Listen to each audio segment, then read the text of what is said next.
पक्ष में वोट करती है। देखिए आने से जिस तरीके से भीड़ आपकी रैलियों में उमड़ा है वो देखिए भीड़ सिर्फ बात नहीं है। जब तो मैं पैदल चल रहा था तब तो भीड़ हम लोग नहीं जुटाते थे, उस समय भी भीड़ न होने के बावजूद मैं कह रहा था कि बिहार में 60% से ज़्यादा लोग बदलाव चाहते हैं, अपने बच्चों के लिए शिक्षा रोजगार चाहते हैं, एक नई व्यवस्था चाहते हैं, पलायन बंद हो, ऐसी बात वो चाहते हैं।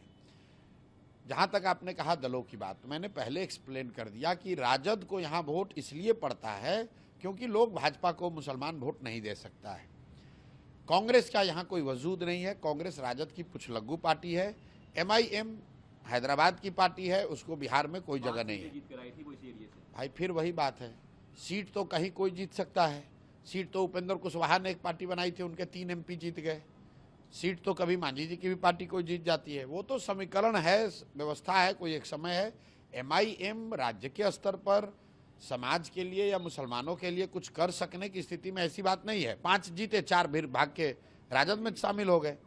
इन दलों का कोई अस्तित्व नहीं है।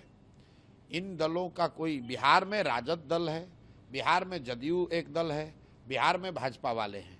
तो एक गठबंधन जो है वो नीतीश भाजपा का गठबंधन है, बाकी उसमें जो लोग हैं वो सब छोटे बड़े पिछलग्गू दल हैं।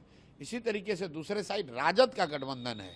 कांग्रेस का कोई बिहार में वजूद नहीं है, 5% से कम वोट आया है। तो बिहार के जनता के पास 3 ही विकल्प हैं। एक, जो व्यवस्था चल रही है उसको अगर चलाते रहना चाहते हैं तो आप नीतीश भाजपा को वोट दे दीजिए। अगर इस व्यवस्था से आप परेशान हैं, इससे हटना चाहते हैं, तो आपके पास 2 रास्ते हैं।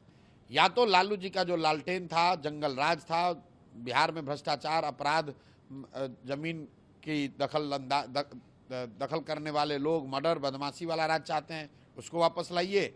या आपके पास विकल्प है, एक नई व्यवस्था बनी है जो बिहार के 1 करोड़ से ज़्यादा लोगों ने मिलकर एक दल बनाया है, एक ईमानदार और सशक्त प्रयास शुरू हुआ है, आप उसके साथ जुड़िए। आप कह रहे हैं कांग्रेस